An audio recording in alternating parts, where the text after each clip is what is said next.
श्रोताबंधु नमस्कार। आपण मैंने शुणुंट 89.6 FM रेडियो बाघा जतीन गोष्ठी बेतार केन्द्र उपस्थापन मु आपण साथी देवेंद्र। श्रोताबंधु आज हूँ अक्टोबर मास 1 तारिख जातीय स्वेच्छाकृत रक्तदान दिवस। श्रोताबंधु कथार अच्छी रक्तदान महापुण्य। आपणकर बुंदाए रक्त ही कहार अमूल्य जीवन बंचाई दे पारे। तेबे आसंतु आमे समस्ते रक्तदान करिबा एवं अन्यर जीवन बंचाइबा। श्रोताबंधु आपण भी जड़े स्वेच्छाकृत रक्तदाता होई परिबे जदि आपणकर बयस 18 रु 65 मध्य होइथिबो। आपणकर वजन 45 केजी रु अधिक होइथिबा आवश्यक। रक्तरे हेमोग्लोबिन रो परिमाण 12.5 ग्राम रु कम होई नथिबो। रक्तचाप सिस्टोलिक 100 रु 160 एवं डायस्टोलिक 60 रु 100 थिबा आवश्यक। शरीर तापमात्रा 37.5 डिग्री सेल्सियस रु अधिक होई नथिबो। तेबे पाटीर तापमात्रा मध्य समान 37 डिग्री सेल्सियस रु अधिक हेबो नाही। तेबे आमे निहाती भाबरे रक्तदान करि परिबा।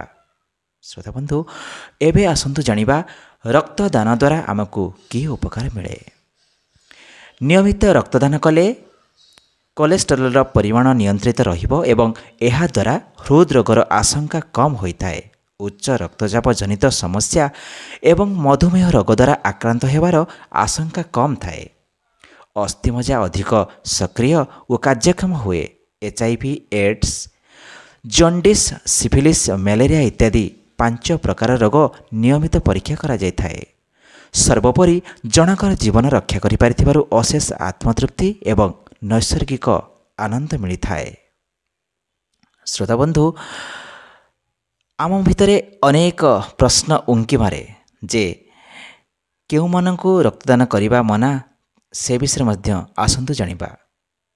HIV बा एड्स जॉन्डिस सिफिलिस हृदरोग श्वास थाइरॉयड अपस्मार इत्यादि मारात्मक रोगरे पीड़ित लोक माने केबे भी रक्तदान करिपारिबे नाही। अन्यान्य साधारण रोगरे पीड़ित होई चिकित्सा द्वारा उपशम हेला परे डाक्तरंक परामर्श नै निर्दिष्ट समय अवधि पर रक्तदान करिपारिबे।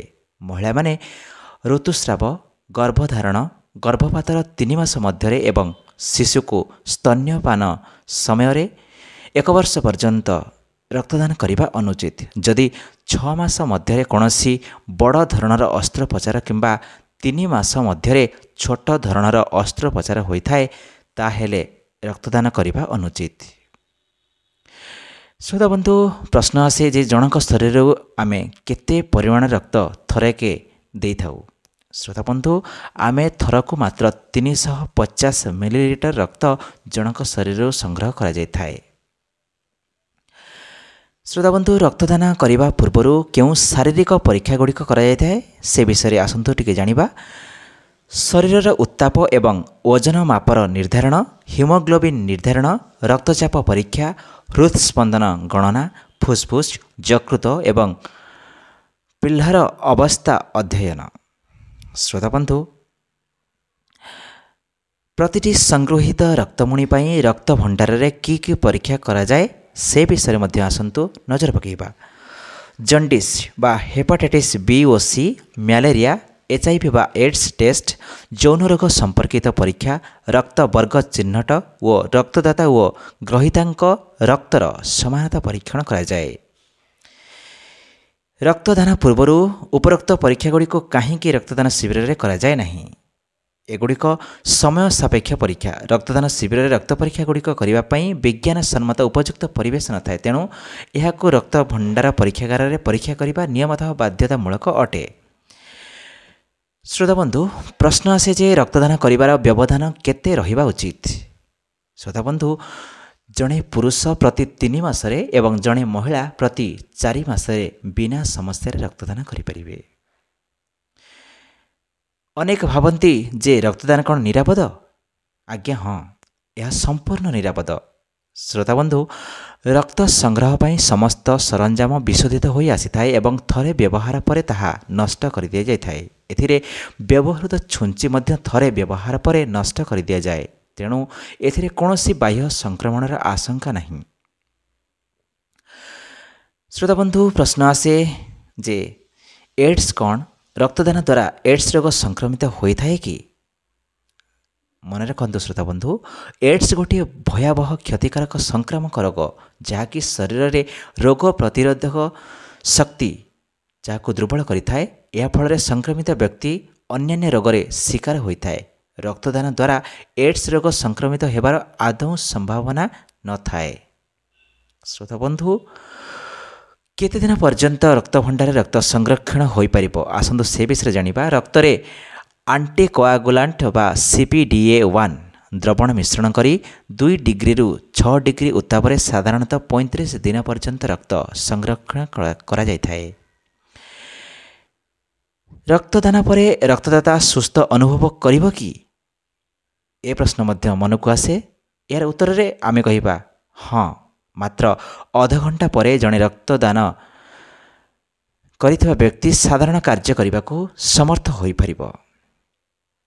ପ୍ରଶ୍ନ ଆସେ ଯେ ରକ୍ତଦାନ ସମୟରେ ଅନେକ ବ୍ୟକ୍ତି ସଂଜ୍ଞାହୀନ ହେବାର ଦେଖାଯାଏ। ଏହା କ'ଣ ସ୍ୱାଭାବିକ? ଶ୍ରୋତାବନ୍ଧୁ, ଜାଣି ରଖନ୍ତୁ ଯେ ବେଳେବେଳେ ଜଣେ ଜଣେ ରକ୍ତଦାତା ସଂଜ୍ଞାହୀନ ହେବାର ଦେଖାଯାଏ। ଅନେକ ସମୟରେ ଏହା ଏକ ମନସ୍ତାତ୍ତ୍ୱିକ ପ୍ରତିକ୍ରିୟା। ବିଶ୍ରାମ ନ ନେଇ ରକ୍ତଦାନ ପରେ ସଙ୍ଗେ ସଙ୍ଗେ ଉଠି ପଡ଼ିଲେ ସଂଜ୍ଞାହୀନ ହେବା ପରି ଅନୁଭବ କରିପାରନ୍ତି। ଖାଲି ପେଟରେ କିମ୍ବା ରାତି ଅନିଦ୍ରା ଅବସ୍ଥାରେ ରକ୍ତଦାନ କଲେ ତାହା ମଧ୍ୟ ଏଭଳି ଅନୁଭବ ହୋଇପାରେ। ସାମାନ୍ୟ ବିଶ୍ରାମ ପରେ ରକ୍ତଦାତା ସମ୍ପୂର୍ଣ୍ଣ ରୂପେ ସୁସ୍ଥ ଅନୁଭବ କରିପାରିବେ। ଆସନ୍ତୁ ଆମେ ସମସ୍ତେ ନିୟମିତ ରକ୍ତଦାନ କରିବା, ରକ୍ତଦାନ ଶିବିର ଆୟୋଜନ କରିବା, ନୂଆ ପିଢ଼ିର ରକ୍ତଦାତାଙ୍କୁ ଅନୁପ୍ରାଣିତ କରିବା।